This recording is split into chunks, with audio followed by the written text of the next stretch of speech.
ধৈর্য ধরতে পারলে শেষ হাসিটি আপনিই হাসবেন। যদি জীবনের খারাপ সময়গুলোতে আপনি যদি একটু রবের উপরে তাওয়াক্কুল করেন, যদি জীবনের কিছু বিষয়, কিছু হিসাব আপনি আপনার রবের উপরে ছেড়ে দিয়ে থাকেন, তাহলে বিশ্বাস করুন দিন শেষে আপনি সব থেকে বেশি ভালো থাকবেন। আমাদের জীবনের প্রত্যেকটা মুহূর্ত কিন্তু আমাদের মনের মতো হবে না। আমাদের জীবনের প্রত্যেকটা সময় কিন্তু আমরা যেমনভাবে চাইবো তেমনভাবে অতিক্রম হবে না। জীবনের কিছু কিছু মুহূর্তে কিছু ভালো সময় আসবে, তখন আমাদের আল্লাহর উপরে বিশ্বাস রেখে তানার প্রশংসা, তানার শুকরিয়া আদায় করতে হবে। আবার কখনো কখনো আমাদের জীবনে কিছু খারাপ সময়ও আসবে, যে খারাপ সময়গুলো আমাদেরকে ভাঙার চেষ্টা করবে। কিন্তু এই খারাপ সময়গুলোতে আমাদের সর্বপ্রথম কাজ হচ্ছে ধৈর্য ধরা। আমাদের সর্বপ্রথম কাজ হচ্ছে ধৈর্য ধরে আল্লাহর উপরে বিশ্বাস রাখা, রবের পরিকল্পনার উপরে সন্দেহ না করে বরং জীবনের কিছু বিষয় রবের উপরে ছেড়ে দেওয়া। আপনি তো নিজেও জানেন অনেক খারাপ কিছুর মধ্যে অনেক ভালো কিছু লুকিয়ে থাকে। আপনি কোনো কিছু থেকে বঞ্চিত হচ্ছেন তার মানে এমনটা নয় যে আপনার জীবনে দ্বিতীয়বার আর কিছু আসবে না।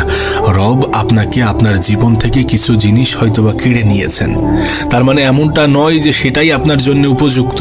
হয়তোবা আপনার জন্য এমন কিছু অপেক্ষা করছে যেটা আপনি কল্পনাও করতে পারেন না। আমি তো আপনাকে বলবো যে যদি কেউ আপনাকে আঘাত দিয়ে থাকে, যদি কেউ আপনাকে কষ্ট দিয়ে থাকে, তাহলে তাকে ক্ষমা করে দিন। হ্যাঁ, তাকে দ্বিতীয়বার সুযোগ দেওয়ার কোনো প্রয়োজন নেই, কিন্তু তাকে ক্ষমা করে দিয়ে সামনের দিকে এগিয়ে যান। আমরা যদি অন্যদেরকে ক্ষমা করে দিই, তাহলে আমাদের দ্বারা হওয়া অপরাধগুলোকে আল্লাহ পাক নিজে ক্ষমা করে দেবেন। নবী পাক সাল্লাল্লাহু আলাইহি সাল্লাম বলেন যে হাসরের ময়দানে একজন আসামি যাবে, সেই আসামি যাওয়া মাত্র আল্লাহ পাক একটি রহমতের চাদরে তাকে ঘিরে ফেলবে। ওই রহমতের চাদরের ভিতরে তার আমল নামা জিজ্ঞাসা করা হবে, তাকে প্রশ্ন করা হবে, তুমি কি এই এই পাপগুলো এই এই দিন করেছিলে?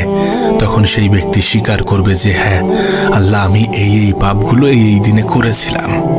যখন রব প্রশ্ন করবেন যে তুমি কি এই গুনাহটা করেছো, তখন সেই ব্যক্তি উত্তর দেবে যে হ্যাঁ আল্লাহ, আমি এই গুনাহটা করেছি।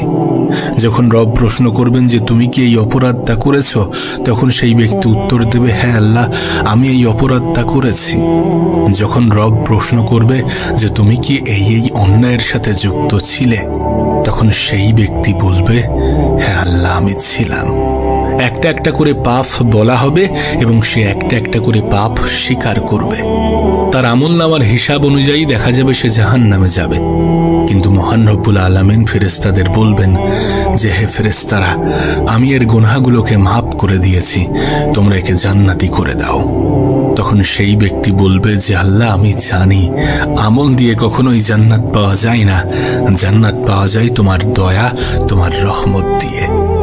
সেই ব্যক্তি আরও বলবে যে আল্লাহ, মনে একটা প্রশ্ন আছে, সবার বিচার করার সময় তুমি ওপেনলি করেছো, কিন্তু আমার বিচার তুমি কেন চাদর দিয়ে ঘিরে করেছো?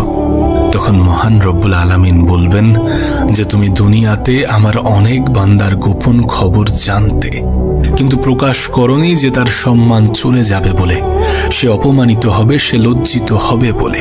তুমি তার খারাপ দিকগুলোকে অন্য মানুষের সামনে প্রকাশ করে তাকে লাঞ্ছিত করনি। সুতরাং তুমি আমার বান্দার ইজ্জত রক্ষা করেছ, তাই আজ আমি তোমার ইজ্জতকে রক্ষা করে দিলাম। সেই ব্যক্তি প্রশ্ন করবে যে আল্লাহ, এত গুনাহ থাকার পরেও তুমি মাফ করে দিলে কেন? তখন মহান রব্বুল আলামিন বলবেন যে তোমার হাতেও তো সুযোগ ছিল, তুমিও তো চাইলে অন্যদেরকে মাফ না করতে পারতে, তুমিও তো চাইলে অন্যদেরকে ক্ষমা না করতে পারতে, তুমিও তো চাইলে দুনিয়াতে তোমার ইগো দেখাতে পারতে। তুমি শক্তি থাকার পরেও অনেককে মাফ করে দিয়েছো শুধুমাত্র আমার দিকে তাকিয়ে। আমি রব আজ তোমাকে মাফ করে দিলাম। তাই বলছি যে রবের দয়া পাওয়ার জন্যে আমাদের একটু অসহায় মানুষের প্রতিও দয়াশীল হওয়া উচিত।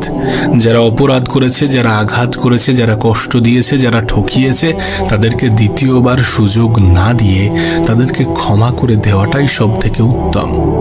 কারণ আমাদেরকেও ক্ষমা চাইতে হতে পারে। আমরাও যে খুব ভালো এমনটা তো নয়। এমন একটা দিন আসবে যেদিন আমরাও রবের মুখোমুখি দাঁড় হব, আমাদেরকেও প্রশ্ন করা হবে। আর যদি আজ পৃথিবীতে আমরা মানুষদেরকে ক্ষমা করে দিতে পারি, যদি অন্য মানুষের অন্যায় অপরাধগুলোকে আমরা গোপন রাখতে পারি, তাহলে হাসরের ময়দানে আমাদের রব আমাদেরকে পুরস্কৃত করবেন, এবং যে পুরস্কার পাওয়া মাত্র আমরা খুশি হয়ে যাব। রাসূলুল্লাহ সাল্লাল্লাহু আলাইহি ওয়াসাল্লাম বলেন, যে বড়দেরকে সম্মান দেখায় না, ছোটদের প্রতি দয়া দেখায় না, তার প্রতি কখনোই আল্লাহ দয়া করে না। তাই আজ থেকে যে কোনো মানুষকে আমাদের রবের বান্দা হিসাবে চিন্তা করা উচিত। যখন আমরা এমনভাবে চিন্তা করব, তখন মনে হবে যে না, যদি অন্যায় করে তাহলে ক্ষমা করে দিই।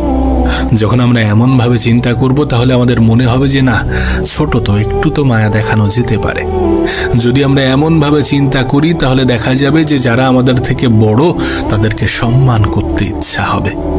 এমনটা তো কথা নেই যে যারা আপনাকে আঘাত করেছে তাদেরকেও আঘাত করতে হবে। এমনটা তো নয় যে যারা আপনাকে ধোঁকা দিয়েছে তাদেরকেও ধোঁকা দিতে হবে। এমনটা তো নয় যে যারা আপনাকে কষ্ট দিয়েছে তাদেরকেও কষ্ট দিতে হবে। যদি আমরা এমন করি, তাহলে তাদের এবং আমাদের মধ্যে কোনো পার্থক্য থাকবে না। আর যখন তাদের এবং আমাদের মধ্যে কোনো পার্থক্য থাকবে না, তখন তারা যে আমাদেরকে কষ্ট দিয়েছে তার জন্য তারা যে শাস্তি ভোগ করবে, হয়তোবা আমাদেরকেও সেই শাস্তি ভোগ করতে হতে পারে। তাই বলবো যে ক্ষমাশীল হয়ে উঠুন, হয়তোবা ক্ষমা চাইতে হতে পারে। এমনটা তো নয় যে আমরা 100% পারফেক্ট। এমনটা তো নয় যে আমরা কোনো ভুল করি না, কোনো অপরাধ করি না। করি, প্রতিনিয়ত করি, প্রতি মুহূর্তে করছি। আর এই অন্যায় অপরাধগুলোর যদি সঠিক বিচার হয়, তাহলে আমরা কেউই পাশ করতে পারবো না। সুতরাং পৃথিবীতে থাকা অবস্থায় আমাদেরকে এমন কিছু করে যেতে হবে, এমন কিছু দেখিয়ে যেতে হবে, যেটা দেখার পরে রবের আমাদের প্রতি দয়া হয়। কারণ রব যদি আমাদের প্রতি দয়াশীল হয়ে ওঠেন, রব যদি আমাদেরকে তার রহমতের ছায়াতলে আশ্রয় দেন, তাহলে যে জান্নাত পাওয়ার জন্য আমরা এত বেশি ব্যাকুল, সেই জান্নাত ইনশাল্লাহ আমরা পেয়ে যাব। শুধু আমাদের কাজ হচ্ছে আমাদের কাজের মাধ্যমে, আমাদের ব্যবহারের মাধ্যমে, আমাদের আচরণের মাধ্যমে, আমাদের কথাবার্তার মাধ্যমে, আমাদের সমস্ত বিষয়গুলির মাধ্যমে রবকে খুশি করার চেষ্টা করতে হবে। কারণ তিনি যদি খুশি হয়ে যান, তাহলে পৃথিবীতে আপনার জীবনে কত পরিবর্তন আসতে পারে, আপনি কত সুন্দর জীবন পেতে পারেন, এবং হাসরের ময়দানে আপনি কত বড় পুরস্কার পেতে পারেন, সমস্ত কিছু স্পষ্ট হয়ে যাবে। যে আপনাকে সম্মান করে তাকে সম্মান করুন, যে আপনাকে ভালোবাসে তাকে ভালোবাসুন, যে আপনাকে শ্রদ্ধা করে তাকে শ্রদ্ধা করুন, যারা আপনার পিছনে আপনার সমালোচনা করে তাদেরকে ক্ষমা করে দিন, যারা আপনার পিছনে আপনাকে নিয়ে কটু কথা বলে তাদের কথাই গুরুত্ব না দিয়ে একটু এড়িয়ে চলুন। এতে আপনার লাভ হতে পারে। আপনার সুন্দর ব্যবহারগুলির জন্য আপনার রব খুশি হয়ে যাবেন। আর তানাকে খুশি করাটাই তো আমাদের জীবনের লক্ষ্য। যে রব আমাদেরকে পৃথিবীতে পাঠিয়েছেন, তানাকে খুশি করা কি আমাদের দায়িত্ব নয়? যে রব আমাদেরকে না চাইতেই এত কিছু দিয়েছেন, দিচ্ছেন এবং দেবেন, সেই রবকে খুশি করা আমাদের জন্য শুধুমাত্র দায়িত্ব নয়, বরং এটা আমাদের কাছে অপরিহার্য। কাউকে ক্ষমা করতে ইচ্ছা না হলে রবের কথা ভাবুন এবং ক্ষমা করে দিন। কারোর প্রতি দয়া না আসলে রবের কথা ভাবুন এবং দয়া দেখান। কাউকে ন্যায় বিচার দেওয়ার ইচ্ছা না হলে রবের কথা স্মরণ করুন এবং ন্যায় বিচার করুন। কাউকে কষ্ট দেওয়ার আগে রবের কথা স্মরণ করুন, কারোর মনে আঘাত আনার আগে রবের কথা স্মরণ করুন, কোনো অন্যায় করার আগে রবের কথা স্মরণ করুন। নিঃসন্দেহে আপনার এই আচরণ ব্যবহার আপনার রবকে খুশি করবে। আমাদের এই আচরণ ব্যবহারগুলো আমাদের রবকে খুশি করবে, যেটার ফলস্বরূপ তিনি আমাদেরকে সব থেকে উত্তম পুরস্কারটা দিয়ে দেবেন। এবং সর্বোপরি রবের শুকরিয়া আদায় করুন। জীবনের কিছু মুহূর্তে, কিছু পরিস্থিতিতে, কিছু সময়ে, কিছু ক্ষেত্রে ধৈর্য ধরে রবের শুকরিয়া আদায় করুন। খারাপ সময়গুলোতে এমনভাবে ধৈর্য ধরুন, কঠিন সময়গুলোতে এমনভাবে ধৈর্য ধরুন, বিপদের দিনগুলোতে এমনভাবে ধৈর্য ধরুন যেন আপনার রব খুশি হয়ে যান। কারণ তিনি খুশি হলে কি কি হতে পারে, কি কি ঘটতে পারে, সেগুলো আপনি ভালোই জানেন, সেগুলো আপনি ভালোই বোঝেন। নতুন করে নতুন কিছু বলার প্রয়োজন নেই, নতুন করে নতুন কিছু বোঝানোর প্রয়োজন নেই। আপনার কাছে অনুরোধ করব জীবনের কিছু বিষয় রবের কাছে ছেড়ে দিন, রবের উপরে ছেড়ে দিন। জীবনের কিছু বিচার রবের উপরে ছেড়ে দিন আর আপনি ক্ষমা করে দিন। আপনার রব তো এটাকে স্পষ্ট করেছেন যে কষ্টের সাথেই আছে স্বস্তি। আপনার রব তো পবিত্র কোরআনে এটাকে উল্লেখ করেছেন যে কষ্টের সাথেই আছে স্বস্তি।